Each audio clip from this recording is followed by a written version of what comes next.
غلطی ہو گئی، میں نے غلط لکھ لیا، تو اس کو آپ نے ٹھیک کرنا ہے۔ تو ٹیپو سلطان نہیں ہے بلکہ محمد بن قاسم کا دور، سندھ کو فتح کر لیے، تو ساتھ فتوحات بھی جاری ہیں، ساتھ علم بھی آگے بڑھ رہے ہیں۔ سینکڑوں قبیلے ریگستان عرب سے نکل کر دور دراز ملکوں میں آباد ہوتے جا رہے ہیں، سینکڑوں قبیلے آ رہے ہیں جی، ریگستان عرب سے اسلام نکل رہا ہے اور عجم تک پھیل رہا ہے۔ بہت سی قومیں دلی ذوق اپنے جذبے سے، ذوق کہتے ہیں جذبے کو، اپنی مرضی سے اسلام کے حلقے میں، اسلام کا حلقہ سے مراد ہے اسلام کے اندر آ رہی ہیں، اسلام میں داخل ہو رہی ہیں، لیکن اب تک اس وسیع دنیا میں سلطنت کی طرف سے نہ کوئی سرشتہ تعلیم ہے، نہ یونیورسٹیاں، نہ مدرسے۔ کہتے ہیں علم دنیا میں مسلمان تو بڑھ رہے ہیں، سلطنت بڑھ رہی ہے، لیکن جو سلطنت والے ہیں، خلفاء ہیں، بادشاہ ہیں، جنہوں نے فتوحات کی ہیں، ٹھیک ہے، جن لوگوں نے، ان کی طرف سے کوئی بھی سرشتہ تعلیم کہتے ہیں محکمہ تعلیم کو، جیسے آج کل یونیورسٹی بورڈ ہوتا ہے نا، بورڈ، ہم مکتبات بورڈ دیکھتے ہیں، یہ محکمہ تعلیم اسے کہتے ہیں، تو وہ نہیں بنایا تھا انہوں نے، ٹھیک ہے، ان کو نہیں ہے، خود انفرادی طور پر تو لوگ محنت کر رہے ہیں، لیکن کوئی بھی تعلیم کے لیے کوئی بھی محکمہ تعلیم نہیں بنایا کس نے؟ حکومت نے، نہ یونیورسٹیاں بنائی ہیں، نہ مدرسے بنائے ہیں، لوگ انفرادی تعلیم پڑھ کر آگے جا رہے ہیں۔ اور آپ دیکھیں یونیورسٹیاں بڑی ہیں، کالج ہیں، آپ ہر جگہ پہ دیکھیں اساتذہ ہیں آپ کو، لیکن تعلیم کا شوق نہیں ہے۔ پہلے یہ چیزیں نہیں تھی اور تعلیم کا شوق تھا لوگوں کو پڑھنے کا۔ عرب کی نسلیں حکمران ہیں، مگر حکومت ایسی بے تعلق اور اوپری پرائی، ٹھیک ہے، اور ان کو پتہ ہی نہیں ہے اس بات کا، وہ عرب کی حکومت نہیں کر رہی، انفرادی کر رہے ہیں، کہ ملک کے عام اخلاق پر وہ توجہ نہیں دے رہے، معاشرت پر توجہ نہیں دے رہے، تہذیب و تمدن پر فاتح قوم کی تہذیب کا اثر چندہ بالکل نہیں پڑ سکتا۔ تو کہتے ہیں تو یہاں پر بالکل وہ توجہ ان چیزوں کی طرف نہیں دے رہے، معاشرت کی طرف، عام اخلاق کی طرف، لیکن لوگ خود علم حاصل کر رہے ہیں، اپنے اخلاق اچھے ہیں اور خود وہ محنت کرنے والے ہیں۔ تو عام علوم پر عربی زبان کی مہر لگی ہے، علم پر کیونکہ عرب سے پھیلا تو عربی زبان میں تمام علوم تھے۔ ان سب باتوں پر دیکھو کہ علوم و فنون کس تیزی اور وسعت سے بڑھتے جا رہے ہیں، وسعت پھیلاؤ۔ تو کہہ رہے ہیں کہ پھر بھی دیکھو کہ حکومت نہیں کر رہی، کسی طرف توجہ نہیں دے رہی، علم پر، عربی زبان ہے، عجمی بھی عربی کو نہیں پتہ ان کو، لیکن پھر بھی علم ترقی کر رہا ہے، علوم و فنون بڑھ رہے ہیں، ٹھیک ہے۔ اب یہاں سے بیٹا سوال ایک شروع ہو گیا ہے، وہ سوال ہے سوال نمبر دال، تعلیمی تدریس کے مراکز کون کون سے تھے، اس کو دیکھتے ہیں پہلے۔ سوال نمبر دال، مسلمانوں کی تعلیم و تدریس کے مراکز کون کون سے تھے؟ تو دو طرح کے مراکز کا ذکر کریں گے، ٹھیک ہے۔ ایک ہے علمی مراکز، جو خاص یہاں پر جس میں آپ کو پتہ چلے گا شہروں کے نام، شہر اور اوسط و تعالی عام، ٹھیک ہے، کیسے جگہ، عام جگہ آپ لکھ سکتے ہو کون کون سی تھی۔ پہلے تو یہ بتائیں گے کہ کون کون سے شہروں میں علم جو ہے وہ ترقی کر رہا ہے، دوسرا یہ بتائیں گے کہ تعلیم کہاں پر دی جاتی ہے۔ تو اس کو پڑھتے ہیں تو پھر سوال کو دیکھ لیں گے، آپ کو سمجھ آ جائے گا۔ یہاں سے کہتے ہیں جی بڑا علم ترقی کر رہی ہے، کون کون سے شہروں کے نام آئے دیکھیں جی۔ مرو جو ہے لکھیں بیٹا ترکمانستان کا شہر ہے۔ کس کا شہر ہے؟ ترکمانستان کا۔ ترکمانستان ایک ملک ہے، اس کا شہر کا نام ہے مرو، ٹھیک ہے، اور یہاں پر علم ترقی کر رہا ہے۔ ہرات جو ہے افغانستان کے ایک صوبے کا نام، افغانستان ملک کا نام، ہرات اس کے ایک صوبے کا نام ہے، اس کا شہر ہے، وہاں پہ ترقی کر رہا ہے۔ نیشاپور ایران کا ایک شہر ہے، ٹھیک ہے۔ بخارا ازبکستان کا شہر ہے بخارا۔ امام بخاری یہاں پر جو حدیث کے بہت بڑے امام گزرے ہیں وہ یہاں سے تعلق رکھتے ہیں، بخارا، ٹھیک ہے، شہر کا نام ہے۔ فارس جو ہے وہ بھی ایران کا جو ہے وہ ہے نام ہے۔ اور اس کے بعد بغداد عراق کا شہر ہے۔ مصر خود ایک ملک ہے۔ شام آپ کو پتہ ہے خود ایک ملک ہے۔ اندلس جو ہے نا بیٹا، ہسپانیہ، پرانا جو اسپین کا نام تھا، اسپین، اب جو اسپین کا آپ نے نام سنا ہے، تو اندلس اس کو پہلے کہتے تھے۔ مسلمانوں نے اس پر تقریباً 800 سال حکومت کی ہے بیٹا، 800 سال۔ پھر ہم سے یہ عیسائیوں نے قبضہ کر لیا، طارق بن زیاد نے اس کو فتح کیا تھا، اندلس کو، اسپین کو، ٹھیک ہے، 92 ہجری میں کہہ رہا ہوں، عیسوی میں نہیں، 92 ہجری سے لے کر 892 تک یہ مسلمانوں کے پاس رہا، 800 سال۔ پھر ایسا دور ہو گیا کہ مسجدوں میں پھر اذان نہیں دی جا رہی، ٹھیک ہے، اور علم کا ایک وقت تو یہ حال تھا اندلس کے اندر کہ علماء آگے بڑھ رہے ہیں، سائنسدان تھے، اور پھر اس کے بعد مسلمانوں کے حالات بگڑ گئے، اور پھر جیسے بغداد ہم کہتے ہیں نا، جو لاکو خان نے غارت کی ہے جس نے، اور پھر اسی طرح یہاں پر عیسائیوں نے قبضہ کر لیا اندلس۔ تو اندلس اور بغداد، اسپین اور بغداد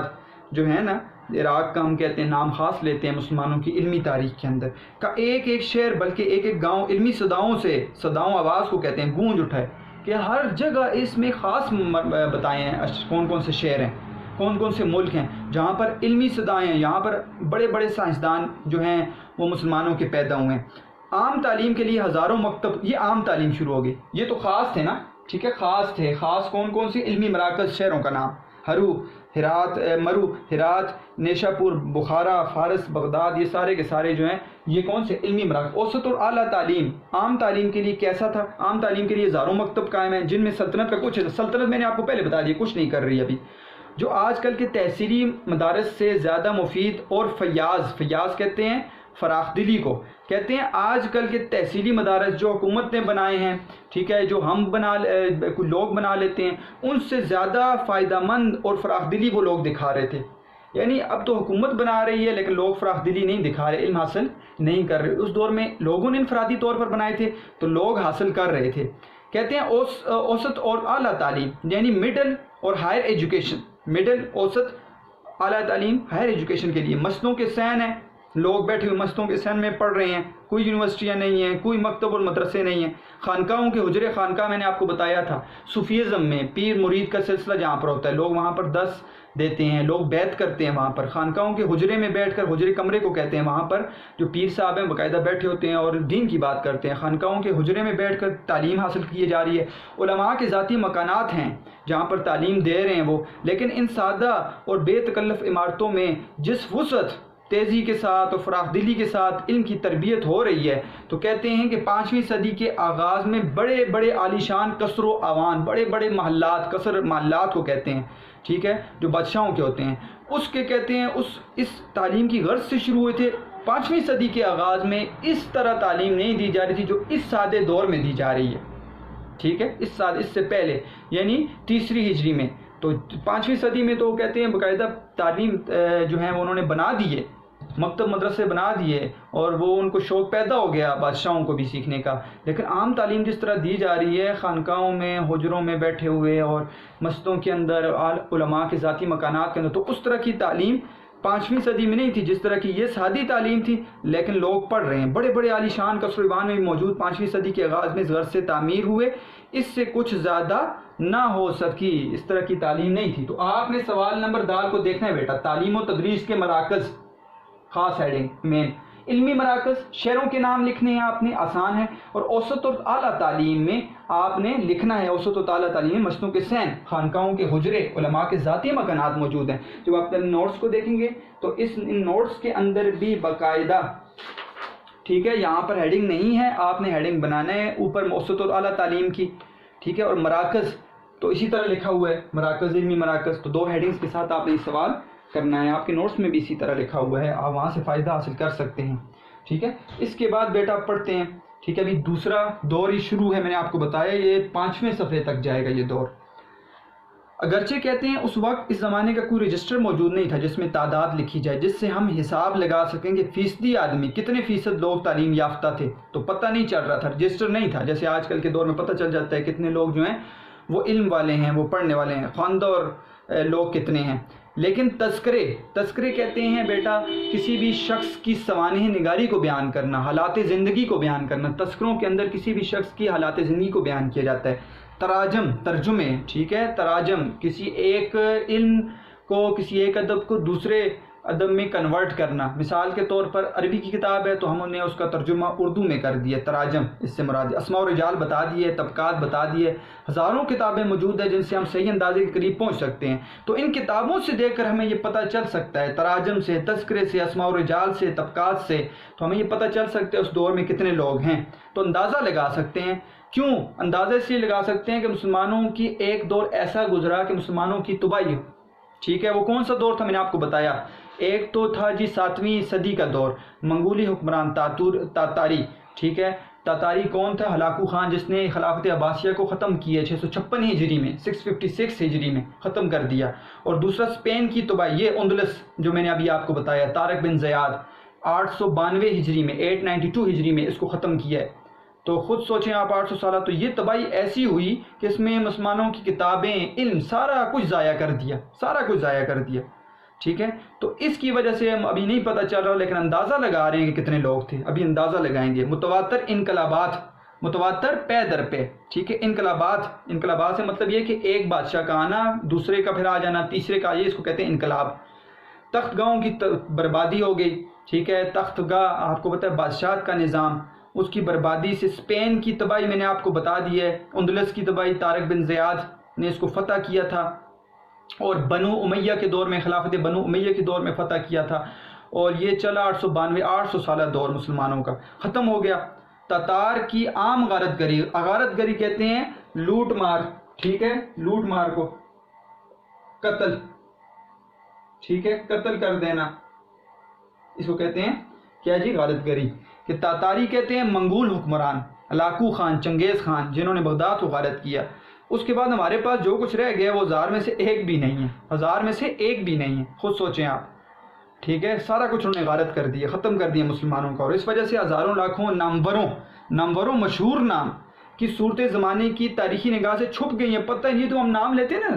سائنسدانوں کے، مسلمانوں کے، یہ تو کم ہے، یہ ہزاروں میں سے ایک ہے۔ تو ایسے لوگ بھی ہیں جن کا پتہ ہی نہیں ہے کیسے کیسی شخصیت گزری ہے مسلمانوں میں۔ تاہم ہر دور میں، عہد کہتے ہیں دور کو، میں ہر دور میں ہم سینکڑوں، ٹھیک ہے،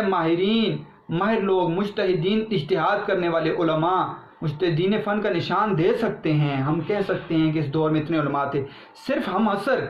ٹھیک ہے، ہم عصر ایک ہی زمانے کے لوگ، جیسے آج کل ہمارے دور کے ہم سارے ہم عصر ہیں۔ ہم وطن اہل کمال کی فہرست تیار کی جائے، ہم وطن سے مراد ایک ہی وطن کے رہنے والے،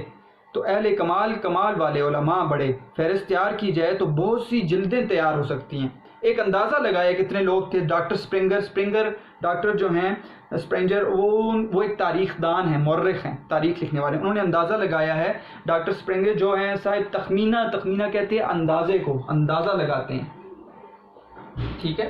اندازہ لگاتے ہیں کہ مسلمانوں کے اسماء و رجال کتابوں میں 5 لاکھ مشہور علماء، 5 لاکھ مشہور علماء کا نام ملتا ہے۔ ایک اندازے سے انہوں نے بتا دیا کہ اس دور میں 5 لاکھ مشہور علماء کا حال مل سکتے ہیں۔ اب اگر یہ اندازہ لگایا جائے، اندازہ لگایا جائے کہ تعلیم یافتہ گروہ میں کس نسبت سے ایک صاحب کمال پیدا ہوتا ہے، تو عام تعلیم کا ایک معقول، ٹھیک ہے، عام اندازہ، یہاں سے مراد یہ لے رہے ہیں کہ دیکھیں آپ خود سوچیں، یہ تو خاص لوگوں کا ہے 5 لاکھ، اور 5 لاکھ یہ خاص لوگ ہیں، تو خاص لوگ یہ ہیں 5 لاکھ، تو عام لوگ ہمارے جیسے عام لوگ، علماء نہیں عام لوگ، وہ کتنے ہوں گے؟ پھر خود سوچ لیں کتنے ہوں گے۔ تو یہ کہتے ہیں کہ عام تو ہم کہتے ہیں تعلیم یافتہ لوگ تو اس طرح ہیں، ایک صاحب کمال انسان، ایک عالم بڑا کمال والا وہ پیدا ہوتا ہے، بڑی مشکل سے وہ علم حاصل کرتا ہے، ٹھیک ہے، ہزاروں میں سے ایک پھر آتا ہے، پھر ایک وہ کر کے آپ 5 لاکھ بنائیں تو عام لوگ کتنے ہوں گے؟ مشہور علماء کی تعلیمی حالات پڑھو، ایک استاد کے حلقہ درس میں، حلقہ درس کہتے ہیں ان کی کلاس، حلقہ کلاس میں درس کہتے ہیں وہ ان کا لیکچر، سینکڑوں بلکہ ہزاروں طالب علم مشغول درس میں مشغول نظر آتے ہیں، آپ کو درس وہ سن رہے ہوتے ہیں۔ علامہ ذہبی، یہ بھی ایک محدث ہیں، حدیث کو نقل کرنے والے اور مورخ ہیں، تاریخ، وہ کہتے ہیں کہ زمانے میں بعض حلقہ درس ایسے ہوتے تھے جن میں 10,000 سے زائد دواتیں رکھی جاتی تھیں، اور لوگ احادیث نبوی لکھ رہے تھے۔ اس بڑے مجمع میں 200 امام حاضر ہوتے تھے جو اجتہاد اور فتویٰ دینے کی پوری قابلیت رکھتے تھے۔ کسی ایک مسئلے پر بات کو کرنا فتویٰ، مفتی دیتے ہیں فتویٰ، ٹھیک ہے، علم دین کے مسئلے پر بات پر آپ نے مہر لگا دی کہ یہ مسئلہ اس طرح ہے، اس کو کہتے ہیں فتویٰ۔ اجتہاد کہتے ہیں بیٹا کہ آپ پہلے مسئلے اس کو دیکھ کر ایک نیا مسئلہ آپ بتاؤ، اسے کہتے ہیں اجتہاد، ٹھیک ہے۔ مثال کے طور پر کوئی مسئلہ ہے دین کا، ٹھیک ہے، اس کو دیکھتے ہوئے جو آج کل کے دور میں نہیں ہے، تو علماء کیا کرتے ہیں، اس دور کے مسئلے کو، عرب کے دور کے مسئلے کو دیکھ کر آج کل کے دور پر فتویٰ دے دیں، ٹھیک ہے۔ دیکھیں اس دور میں جیسے مثال کے طور پر بینکس نہیں تھے، ٹھیک ہے، تو اگر علماء نے اس دور کے طریقے کو دیکھا اور آج کل کے اسلامی بینک کو کہہ دیا جائز ہے، یہ اجتہاد ہوتا ہے، اجتہاد، اور فتویٰ دینے کی پوری قابلیت رکھتے تھے، پوری کی پوری اس دور میں، کس دور میں؟ دوسرے دور میں بیٹا۔ تعلیم کا مستند خاص طریقہ کیا تھا جو آج کل کے ملکوں میں، مہذب ملکوں میں، تہذیب یافتہ ملکوں میں جاری ہے؟ کون سا طریقہ؟ املا کہتے ہیں اردو میں لیکچر دینے کو، کہ کیا طریقہ ہوتا ہے استاد ایک بلند مقام مثلاً کرسی یا ممبر جو ہوتا ہے جہاں پر امام بیٹھتے ہیں، جمعے والے دن بھی وہاں پر وہ لکڑی کی بنی ہوتی ہے تو اس پر بیٹھا جاتا ہے، ممبر پر بیٹھ کر استاد جو ہیں وہ درس دے رہے ہیں اور کسی فن کے مسائلی زبانی وہ شروع کر دیتے ہیں، اور کیا کرتے ہیں طالب علم جیسے آج کل کے دور پر لیکچر ہم کھڑے ہو کر دیتے ہیں تو آپ اسٹوڈنٹس بیٹھ کر سنتے ہیں اور آپ وہ نوٹ کرتے رہتے ہیں، یہی طریقہ تھا۔ طالب علم کیا کرتے ہیں جو ہمیشہ قلم اور دوات لے کر بیٹھتے تھے، ان تحقیقات کو جو وہ بول رہا ہے، تحقیق کر رہا ہے عالم کو، استاد بتا رہے وہ لکھ رہے ہیں، استاد کے خاص لفظوں میں لکھا جاتا تھا، بتا رہے ہیں کہ یہ فلاں استاد نے لکھا ہے، جیسے میں ابھی بتا رہا ہوں تو آپ لکھتے جائیں اور پھر ایک مستقل آپ کاپی اپنی تیار کر لیں، کتاب تیار کر لیں، تو اس طرح اس دور میں بھی کتاب تیار ہو جاتی تھی جس کو کہتے تھے امالی کے نام سے یہ کتاب مشہور تھی۔ ٹھیک ہے بیٹا؟